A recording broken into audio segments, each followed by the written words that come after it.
The CEO's wife insisted on mentoring that fresh-out-of-school intern herself. She told me, "Don't overthink it. I just see potential in him." Yet, the usually serious and mature lady started wearing pink dresses and tying her hair in high ponytails. She even went MIA with the intern for 48 hours on our third wedding anniversary.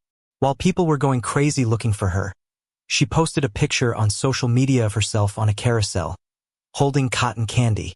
Caption: "Found pure happiness here, because of you.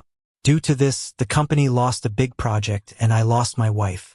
I slipped the divorce papers into the intern's promotion report and handed it to her. Without even glancing at them, she signed and said, with Tom's abilities, he could easily be a VP. I calmly gave her my resignation application, agreeing, so I'm stepping down. Lisa and I were financially independent. I only mentioned the marital home in the divorce agreement. I had planned to talk at home later, but then Tom showed up at the wrong time. Larry, HR asked me to discuss my promotion with you." HR was torn between Lisa, the CEO, and me, the VP. I didn't give him a hard time like before when he was acting suspiciously clingy to Lisa. I just calmly accepted his promotion report, "Go on your way." Tom, however, plopped himself down on the office couch. "This office sure is big. Larry, don't you think it won't be long before I'm working here too?" he said, tapping the couch back with confidence like he was sure he'd be the new owner of this office. I ignored him. I directly called security, "Send 2 people over. There's someone refusing to leave my office." Tom noticed I didn't personally kick him out to let him act like a drama queen. His expression subtly shifted. Then he tried that cheeky tone again. "Is that all the patience you've got, Larry? Just because I sat down, you call security, and that's going to upset Lisa if it gets out." I didn't bother responding. Since he joined the company, Tom's attention's been all over Lisa and he hasn't been doing any real work. To everyone, he's playing the innocent card, and he seems to love messing with me. Even though we had a secret marriage, there were some moments that hinted at our relationship. But 8 years of subtlety couldn't match Lisa's blatant favoritism towards Tom in half a year. Colleagues were already shipping them as a couple. Luckily, I didn't care anymore. Security came charging in but got cold feet when they saw it was Tom camping in the office. A mediocre intern that everyone feared, thanks to the confidence Lisa gave him. "Larry, is there some misunderstanding here?" I looked at the timid security officials. In a stern voice, "Can't even figure out your duties in security? Have you thrown the company rules out the window?" Tom, on the other hand, was chill as ever. "Larry's got authority issues, nothing new. Lisa said once I'm in charge, things will change. Everyone just needs to hang in there a bit longer." His brazen challenge made the 2 security guards lower their heads, avoiding the mess between us. They misunderstood. Even if I was out of favor, I was still the company's second in command. I took off my glasses. "I can see the issue. I'll have HR reevaluate the security department's value tomorrow." Hearing this, the security officers started sweating buckets. Tom's grin faltered slightly. He didn't expect such a firm response from me. He had no choice but to leave, covering for security's sake. Once I calmed down, I headed to Lisa's office. She looked up slightly. "What's up?" Seeing her cold, annoyed expression stung. But I stayed composed and asked, "Are you just going to let Tom run wild here?" Lisa snapped back. "Can you not make it sound so bad? Tom's fresh out of school. What harm could he mean? What about you? Stop being the big guy picking on the little guy, always targeting him." I scoffed in disbelief. What about his actions screams innocence? That leeching demeanor only Lisa would see as true love. Her face darkened. "He's mine to deal with, not yours. If there's nothing else, leave." I searched her eyes for any love, finding only coldness. Sighing, I moved closer, placing some documents on the table mechanically. "Here's Tom's promotion file. HR can't decide, you sign it." Our co-run company usually didn't matter who signed. But today I didn't decide on my own. Lisa paused, glancing at me. "Why can't you sign?" I gave a valid reason. "You know Tom's not up to par under me. This decision's yours." It was true, also a test. I looked at Lisa, pretended not to care. Inside, though, there was a faint hope. "As long as you don't sign, Just as she was about to open the file, her phone lit up, noted the caller ID and urgently answered it. All right, no worries, wait for me in the car. After hanging up, she glared at me, annoyed. You chased Tom out with security? Then tell me whether to promote him? Before I could respond, she slapped me hard. My face burning, you can't tolerate an intern? Or are you scared he'll steal whatever little spotlight you have? I chuckled dryly. Every complaint Tom made, she never cared if I followed protocol or not, always siding with him. I've been in the corporate world long enough to know how to handle a young punk. The more I tried to address it, the more she hated me. The weaker I got, the more justified she felt. My heart was filled with bitter resignation, with nowhere to vent, so I just chose to keep quiet. The woman, her chest heaving with anger, grabbed her purse and was about to leave. I softly called out to her, telling her to sign first so HR could process her regularization. Lisa's eyes were full of irritation. She grabbed a pen, quickly signed her name, and hurried away. I gave a self-mocking smile. If she'd just glanced, she'd have seen the divorce papers tucked inside the regularization application. But every time something involving Tom came up, she seemed to turn into someone else, losing all reason. Lisa and I were put together by our parents' insistence, a union of necessity. From the beginning, it lacked a foundation in love. I had started pursuing her back in college but never got a response. Later, we became work partners only because our skills matched. 3 years after the company was founded, she mentioned her parents were pressuring her. She asked if I'd be willing to marry her quickly to silence the gossip. So we skipped the dating phase and dove straight into marriage. I always thought she, as a career-driven woman, was naturally indifferent, valuing her career above all else. But then I came across her diary by accident. That's when I found out she had always been mourning someone, her late love, Felix. I didn't have the heart to resent a dead man, and even felt pity for her. Then Tom came along. He resembled Felix quite a bit. It turned our usually composed and self-restrained CEO into a mess. Her typically decisive nature crumbled in his presence. She even got drunk in front of me and sighed, I wish we had been born at the same time. I hate that we weren't. Why was I so impulsive to get married in the first place? Seeing her blurry eyes and tear-streaked face felt like a dagger twisting in my heart. I once believed that even without passionate love, our marriage was a good example of love developing after marriage. But Tom's arrival turned our 5-year partnership into a mistake birthed from impulse. I smiled bitterly, wanting to argue, but felt as if something was choking my throat. So, you really regret being with me? What do these 5 years mean to you then? I couldn't help but ask that time. She just gave a dreamy smile, looking far away as if seeing her hopes from the void. I feel so old now. Standing next to him feels like we're from different worlds. How could I ever be worthy of him? She didn't realize those words completely extinguished the last spark of hope I had inside. That's when I realized I was the discarded past tense. She thought even explaining these 5 years to me was a waste of breath. I never brought up her drunken confessions again. To drink to such point with her resistance was clearly intentional. Who knows how tangled her emotions were inside. I had been a coward, convincing myself to ignore it all. As long as she stayed by my side, as long as the company ran smoothly, I could busy myself and not think about their ambiguous interactions or listen to the colleagues' whispers. But they became increasingly arrogant. At company events, they'd openly exchange glances, attending major business events together, leaving little space for me, the husband. Even on our 5-year anniversary last Monday, she was absent. Despite her promise to show up, she disappeared for 48 hours without answering her phone or messages. I was so worried I started searching everywhere, thinking something had happened. Coincidentally, a major client we had discussions with wanted to meet the company head. Her failure to show made me angry with disappointment. We knew the client's corporate culture and style. Getting to meet the head was almost a guaranteed contract. This deal was crucial to patching up gaps caused by her past missteps. But Lisa, usually reliable, couldn't be reached. The client, feeling slighted, turned to our competitor. In the grand scheme of life, these matters seemed minor. But just as I was about to report her missing, I saw her Facebook post assuring she was fine.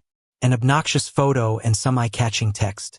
She wore a childish pink skirt, riding a carousel she once deemed childish, holding cotton candy she never liked. The post read, "Found pure joy in this happy place, because you're here." When she returned, I, barely having slept for 2 days, asked tiredly, "Where did you go, and with whom?" She turned to blame me. "I just went to meet a friend." Why blow up my phone like a maniac? A meeting? Disappearing with an intern? Who could she really be meeting? In that instant, I felt something inside me crumble. The hope, love, and affection I held vanished, blown away like candle flames in a storm, leaving behind a cold ash. I didn't say another word. Holding the signed divorce papers, I felt an unexpected sense of relief. I pulled out my phone and called a business giant who once offered me a lofty job. "John, you mentioned needing a head for your overseas branch. Still interested?" He was delighted to hear from me. "You're willing to join us? That's fantastic. Larry, your skills in business development and management are top-notch. Just say the word, and I'll make the arrangements. You'll get better compensation too. If Lisa won't let you go, I'll personally talk to her. How does that sound?" John was a well-known business mogul. His wife had been my college professor. While Lisa's company was on an upward trajectory, it had its financial and talent resource shortcomings, limiting its growth. John had long wanted me to join his team to expand his business. I had always refused. After all, this company was started by my wife and me. It's like our child. Looking back, I was so short-sighted and stubborn, giving up such a good opportunity. "Thanks, John, I'll work hard." When Lisa came back, I was writing my resignation letter. She didn't look at me, just focused on messing with her phone since she walked in. After her shower, she sat at the vanity, drying her wet hair. "Larry, I'll be flying to City A for a conference in a few days. Keep an eye on things at the company." She always does that. One minute she slaps me in the face, and the next, she's assigning me work like nothing ever happened. It's like the conflict never even existed. This probably has a lot to do with me constantly giving in. Our relationship is so fragile that I'm afraid it'll shatter without warning. I can only pretend not to care and go along with it again and again. Now, it seems that forcing those conflicts aside doesn't work. When she finished drying her hair, she came over to the bed and leaned down to kiss me. I instinctively turned my head to the side. The kiss landed on my chin. We were both a bit surprised by our actions. Usually, I'm the one seeking affection from her. Tonight, she made the move and I dodged. I closed my laptop and said softly, "Let's sleep. It's late." Lisa frowned slightly. "What's wrong?" I coughed dismissively. "Got a cold. Don't want to pass it to you." Lisa didn't doubt it and switched the topic. "Mike from Sunrise Group wants to have dinner with me this Friday. Come with me." I didn't look at her. "Okay." We don't often attend business meals together as a couple. To maintain appearances and because we have different social styles and approaches. Going solo often plays to our strengths better. We secure more benefits and opportunities for the company that way.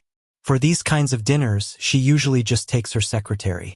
However, her once well-coordinated secretary was fired by her for offending Tom.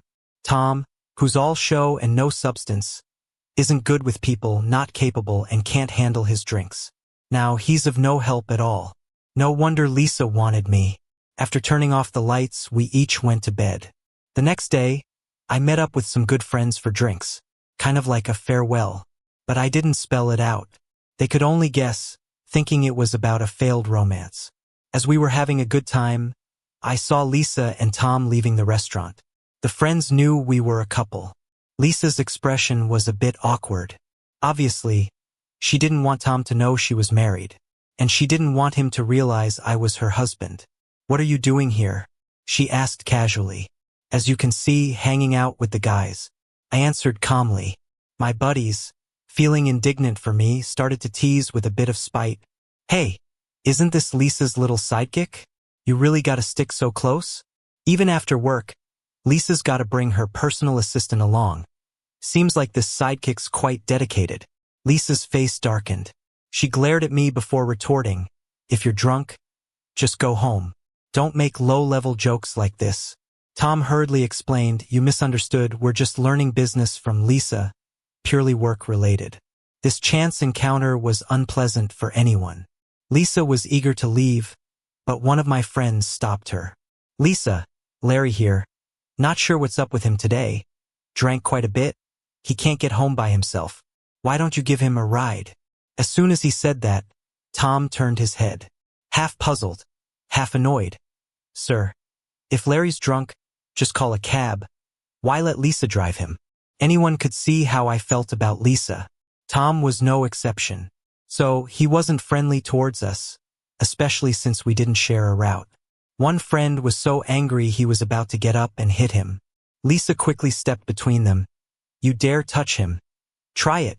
Her protective stance for Tom made my friend's blood boil. Pointing at her, he said, "Lisa, you better not push me. Tell this pretty boy right now what you and Larry really are." Lisa's face turned cold as she glared at him. "None of your business, you have no right to interfere." Tom, behind her, slightly raised his chin. That arrogant and provocative demeanor was a daily show. But in that moment, it was gasoline on the fire. My friend almost lost control. Just as he was about to flip, I put a hand on his shoulder. Then I smiled at Lisa. "My friend's just drunk. You can go." Lisa breathed a sigh of relief, eager to leave. Yet Tom pushed further. "Lisa, what did he mean by your relationship with Larry?" Lisa's eyes showed a hint of panic. I felt helpless yet amused. Breaking the awkwardness, I said, "Lisa and I were college classmates. We've been friends for years." Tom looked at me with doubt. He wanted to ask more, but saw Lisa's unhappy face, so he dared not dig deeper. Lisa shot me a confused look, then continued to leave quickly. My wife, before all my friends, left with another man. And I had to stand up and say, "We're just friends." How sad. How funny. No need to say more. It's all drowned in the bottle. It was past midnight when I got home. Not wanting to disturb Lisa, I slept in the study. The next day at work, I saw her at the office. She was sitting on the couch in my office, like she was waiting for me on purpose. I thought she wanted to talk about last night, but instead, she surprised me. "I missed our anniversary last week. I know you were upset. Let's leave early today and make up for it." I didn't expect that, almost felt it was unnecessary. But I didn't want her cold shoulder all day. It's hard to focus at work like that. So I quickly replied, "Let's go to that French restaurant nearby." I know she loves French food, so I just went with it. Honestly, I wasn't too upset about the anniversary being missed for the 5th year. Even before Tom, she was always half-hearted about it. Either she wouldn't celebrate or she'd bail. She chose the day we got our marriage license to fall on Felix's death anniversary. Who would have thought? Before leaving work, I brought Lisa Tom's job transfer form to review. The position field was blank. I told her, "You fill it in yourself to make it official. Avoid any disputes." HR and I didn't know what suitable role we could give to someone not even fully qualified. It was up to Lisa to decide. Without hesitation, she wrote vice president and signed on the next page. I reminded her to do it in duplicate, one for the employee and one for HR records. She signed right away. As I filed away the documents, I felt a bit dazed. I had once tricked her into signing a resignation form the same way. She never noticed. To keep things unnoticed, we left the office at different times. Lisa actually came this time. She adjusted her dress slightly as she sat down, starting a conversation with me. I tried this place with a client once and fell in love with it. The meals were served gradually. She pushed her favorite seafood soup towards me and said, "This French seafood soup is really authentic. You should try it. We don't usually relax like this." If she had given me this much attention before, I'd be overjoyed. But now I just quietly stared at the shellfish in the soup, which I'm allergic to. I didn't touch it. Noticing my lack of enthusiasm, she was a bit annoyed. "Why aren't you drinking it?" I had told her before about my allergy. I even ended up in the ER once just to please her. But she'd forgotten all that. Just when I was about to say something, her phone rang. She answered with just a few words before her tone turned hurried and anxious. "Don't overthink. I'm coming." In a rush, she ran towards the door, forgetting her bag. Returning to grab it, she finally remembered I was still there. She brushed it off with, "I got something urgent to handle, you finish eating." I nodded, sipped some French cream mushroom soup, and said calmly, "All right, drive safe." Maybe I was too calm. Lisa paused, puzzled, but remembered she had more important things to attend to and left. Staring at the table full of French cuisine made me lose my appetite. But I didn't want to waste it, so I forced myself to eat. I didn't expect to still have a reaction. Even though I avoided the seafood soup, the shrimp paste in other dishes got in. Soon, I broke out in hives, itching unbearably. Breathing became more laborious. Leaving the restaurant, I thought I could make it to the hospital. But then my stomach started hurting too. At that moment, I had plenty of people I could call for help or even ask passersby. But instinctively, I took out my phone and called Lisa. After dozens of unanswered calls, I gave up. The waves of pain crashing over me made it impossible to think straight. Ideas of asking nearby strangers or friends for help seemed out of reach. I hunched over, leaning against a streetlight, my phone trembling in my hand. The next moment, darkness enveloped me, and I passed out. When I woke up, Good Samaritans had gotten me to the hospital. A nurse shook her head at me saying, "You were brought in unconscious, covered in hives, severely allergic. Were you trying to kill yourself with allergens?" She continued, "Thank goodness you got here in time. Don't take risks with your life over food again. Where are your family? Why isn't anyone here with you?" I lay in the hospital bed, hazy, memories of Lisa swirling, sweet and cold intertwined. Feeling her absence in my crisis, yet seeing Tom's lovey-dovey post. My first time cooking for her and I got hurt. I'm so clumsy, but at least I fixed it quickly. He posted a pic with a bandaged finger and a woman's hand. Clearly, it was Lisa's hand. Defeated, I said, "Family's busy. Can't come. Work's important, but you can't neglect family. Are your parents or wife around?" I tugged at my lip, silent. Mom and Dad are long gone, and my wife's become someone else's. Lisa didn't show up until the next day of observation. "Why are you suddenly in the hospital?" she asked. I thought of the 10+ calls I made before passing out. She hadn't even called back, only texted, "What happened?" Lowering my gaze, I told her, "Allergic reaction. Doctor says I might get discharged today." Pausing, I asked her, "That urgent matter all sorted out?" Lisa paused, "Yeah, all done." She glanced at her watch. "Since you're okay, I'll go back to the company. Let me know when you're discharged. I'll pick you up. Don't forget we're meeting Mike from Sunrise tonight." I wanted to say no, but Lisa left before I could. Leave it to her to get every bit of use out of me. The nurse said I could get discharged. I picked up my phone to call Lisa. "Larry, I'm busy here. Can't get away. No need to check in on Mike either." Before I could get a word out, she was already speaking. "Lisa, are the cupcakes good? After those, you'll have to take me out." I felt a wave of nausea. Turns out she was too busy flirting with Tom. Fine, not like I was in any shape to face Mike anyway. If Tom's into that, power to him. I didn't call her out. I just called a ride back. My visa was sorted for the next Monday, so I booked a flight for Tuesday. Lisa's supposed to fly to City A for a meeting the same day. Leaving on the same day was just a coincidence. When I first thought about leaving, I started gradually handing my work over to my assistant. When she was confused, I just told her I was going on a business trip. She took over everything with dedication, ensuring a smooth transition. The night before leaving, Lisa happened to be unpacking and saw my side of the closet was empty. She seemed puzzled. "Where are your clothes?" I hadn't thought of a reason yet, when she noticed the suitcase by the side. Realizing something, she asked, "Are you going somewhere?" To avoid drama, I went with it. "There's an issue with the project in the States.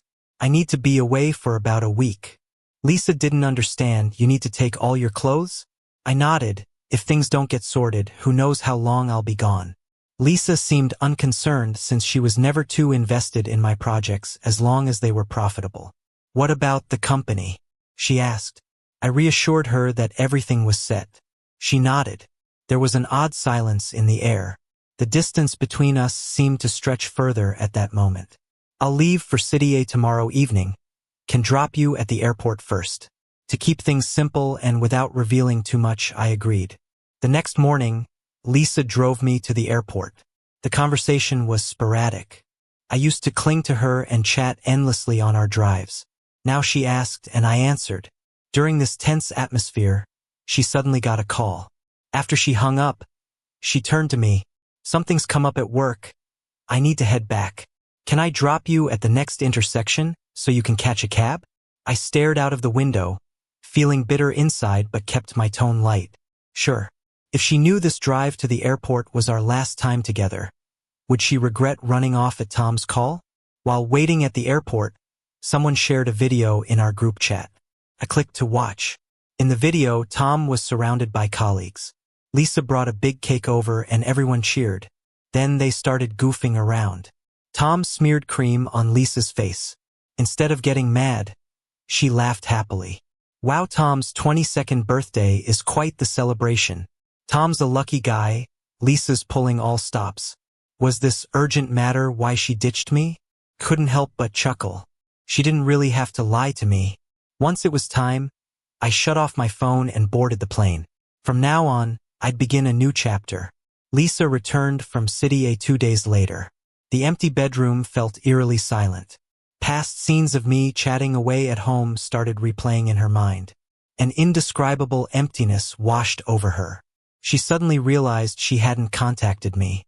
She dialed my number but only heard, "The number you have dialed is unavailable. Please try again later." Brows furrowed. She sent me a message. "Larry, what's this about?" Feeling frustrated with no reply, she noticed all my things seemed gone. Even though I only took one suitcase, it seemed like I had moved out completely. Anxiety crept in. At work the next day, the receptionist handed her a package. Before she opened it, HR walked in. "Lisa, you're back. Here's a report on recent company personnel changes for your decisions." Lisa nodded. "Go on." "Tom was officially appointed VP last week. But without your guidance, departments struggled with his directives." "Got it," Lisa interrupted. "I'll mentor him, he has potential." "What else?" "Clara's now under Tom, but..." "Wait, isn't Clara Larry's secretary? Who rearranged this without consulting me?" Lisa joked. "Are you kidding? Larry's resigned. You signed his resignation yourself." Lisa paused, the word resignation echoing in her ears. She pulled out a divorce agreement from the package. My work overseas was going well. For 3 months, I deliberately ignored matters back home, adjusting to my new rhythm. Even my friends didn't hear from me much. One day, a friend told me Lisa was furious and couldn't eat for days after seeing the divorce papers. She claimed she didn't remember signing them. "Yeah, right, as if she wasn't ready for the divorce," he joked. She threatened the HR for letting me go, but my resignation had her signature. Everything was in order. I just laughed it off. I had used some strategy to quickly exit, sure, but I didn't harm her in any way. As for the marital home, I proposed a fair 50-50 split with no further claims. About quitting. She's already promoted Tom to VP and seems like she doesn't need me anymore.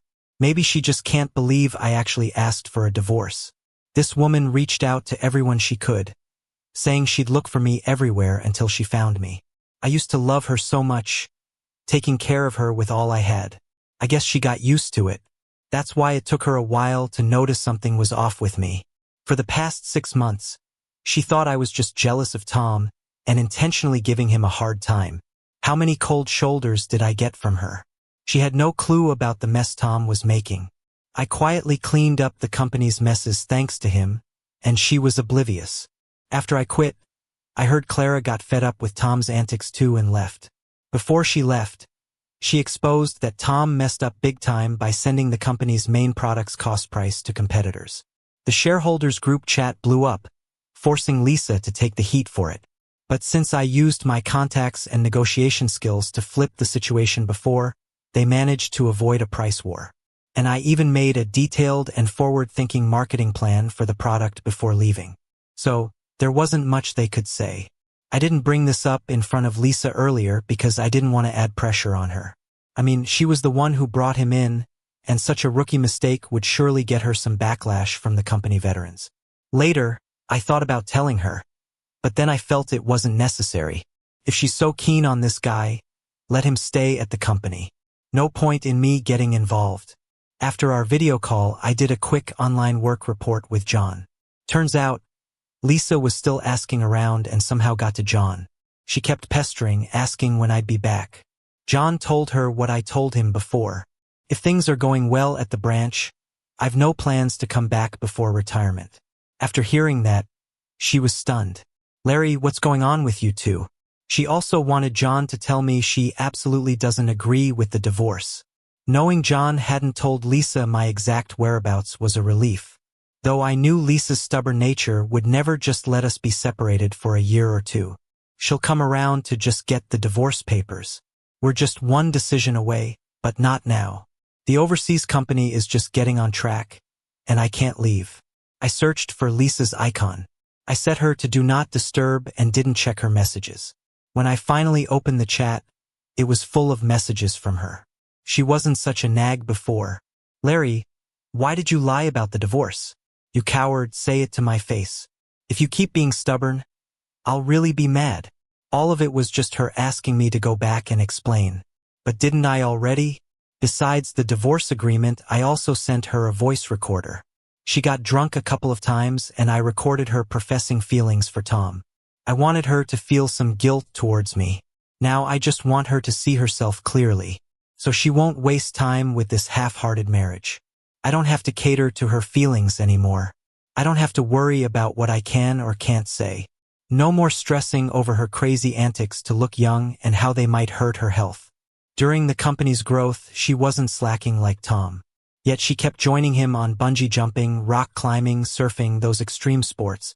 Her heart isn't in the best shape. I'd advise her to take it easy, but I just get yelled at for not understanding her passions.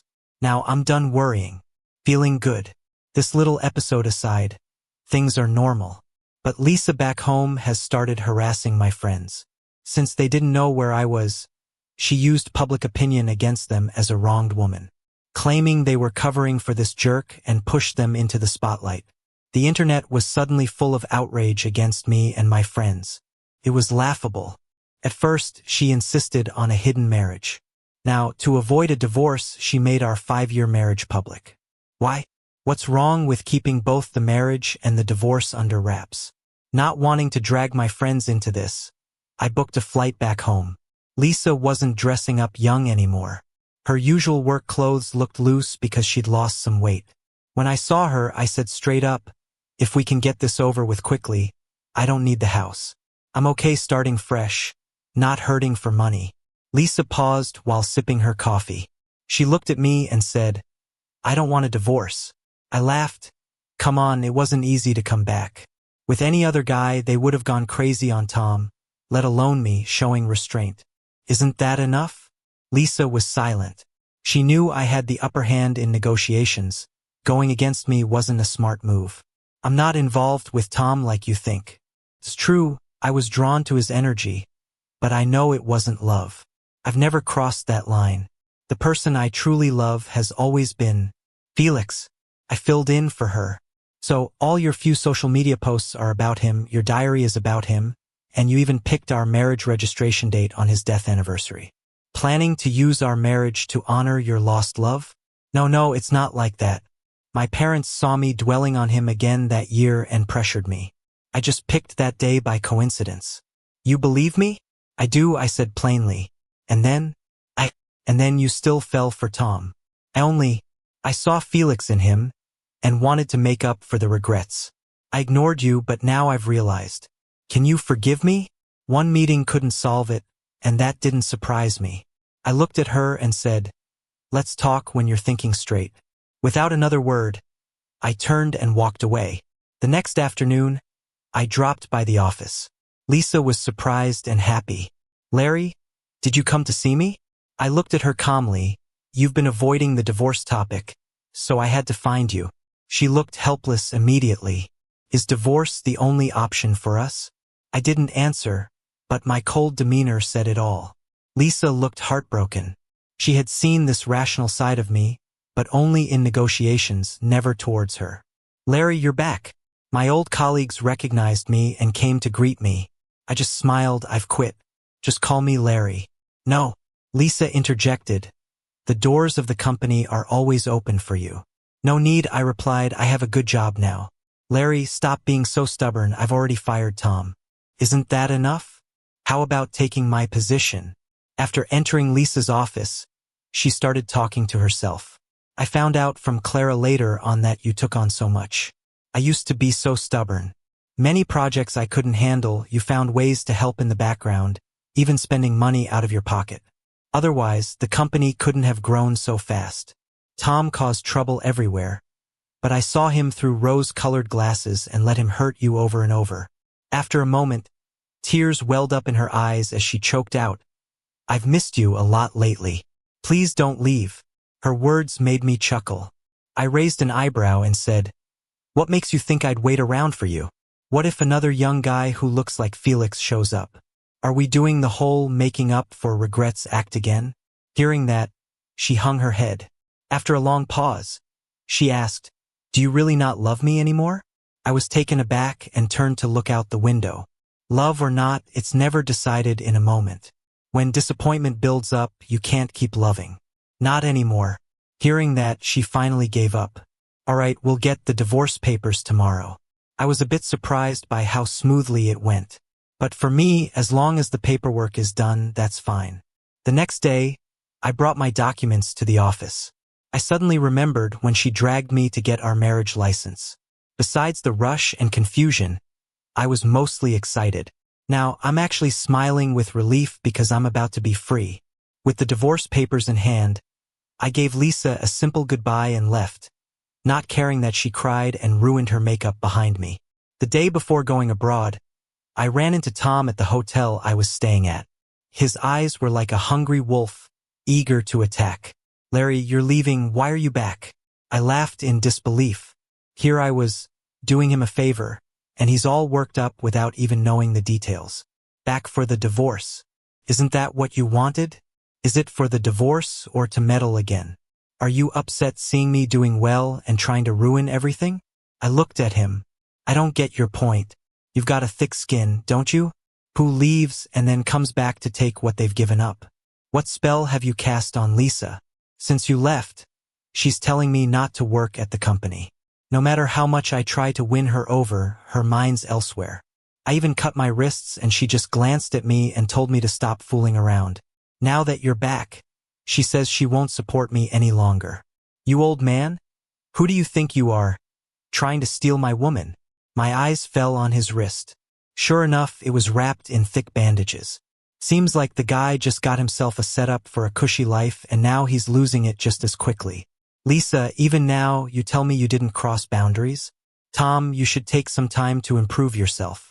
With your average skills and looks, finding someone to take care of you isn't easy. You lucked out because you resemble her heartthrob. When I said this, Tom got angry. The look in his eyes turned vicious once more. What did you say? Heartthrob? You pathetic fool, she doesn't even want you, and you're here clinging pathetically. I look like her heartthrob? You're not actually going to say you're her heartthrob, are you? Who wants to be like you, old man? He didn't even realize he was just a stand-in. I felt sorry for the guy. Not wanting to waste more time, I turned to leave. Then, out of nowhere, Tom lost it, rushing over and grabbing my throat violently. Just die already. Then Lisa won't think of you. She'll be mine alone. She'll take care of me. I've got no education, no good background. All I have is Lisa. She spoils me. It's because you've been poisoning her mind that she's distracted. With you gone, she'll come back to me. His voice kept rising in pitch, laced with madness. Probably because of his crazed state, his strength was terrifying. No matter how much I struggled, he wouldn't let go. I want you dead. With his final yell, he shoved me with full force down the stairs. I tumbled headlong over and over. In the last moment before losing consciousness, I heard Tom laugh. Ha ha ha. Now Lisa's mine. When I awoke, a friend was sitting beside me. Larry, don't move too much. You've got a broken leg and a cast and a big lump on your head. The doctor just patched you up. so take it easy so you don't end up with any lasting damage. Don't worry, that punk is already taken by the cops for attempted murder. He'll be sitting out a few years in jail. I shook my head in despair. I really underestimated Tom's craziness. John was in to see you, just left not long ago. He said to heal up first, don't rush your trip abroad. After speaking, he looked toward the door. She's been outside your room the whole time. If you don't want to see her, I can send her off. I knew who my friend was talking about and replied directly, I don't want to see her. Maybe because Tom's attack on me was so deliberate, Lisa felt guilty. When she heard that I woke up and didn't want to see her, she just obediently stayed outside the hospital room. During my recovery in the hospital, despite being a busy CEO, she cooked soup for me herself. She'd sneak into my room at night to tuck me in. Sometimes, she'd even quietly press the back of my hand against her face while I was asleep. Here's some weird stuff to say. Sorry, Larry. Her tears are so hot. They wake me up every time. But I didn't call her out on it. Larry, will you forgive me? No. Felix was my obsession, but I realized you're the one I love. Am I too late to confess? You are.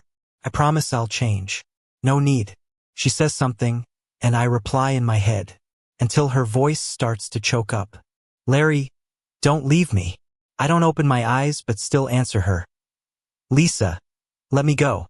She finally starts to cry, rushing into my arms. She says I'm too much. You came into my heart, and now you say these cruel things. I love you. I just realized it too late. Can't you forgive me for that? I give up arguing with her. She just doesn't get it. Back when she was all about Tom, our love was cheap and obvious. The truth isn't that she loves me.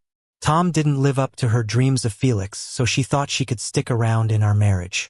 I'm just her safest bet. No right or wrong, just a safe choice. I'm not taking a 3-month break to recover here in the country. Turns out my old assistant Clara wants to stick with me. So I got a wheelchair and plan to leave the country soon. Lisa doesn't know this yet. The day I was set to leave the hospital, she made me a pot of amazing chicken soup. I wasn't going to say goodbye, but I softened up eventually. I told Clara, have Lisa come over. I've got something to say. Lisa pushed me around the hospital for a walk. She thought I was coming around to her. She talked a lot. I was kind of zoning out. I once dreamed of a marriage where we shared everything. Is this it? But now all I want is to say goodbye. So I finally said, Lisa, I saw you visiting his grave the day you asked to marry me. She froze.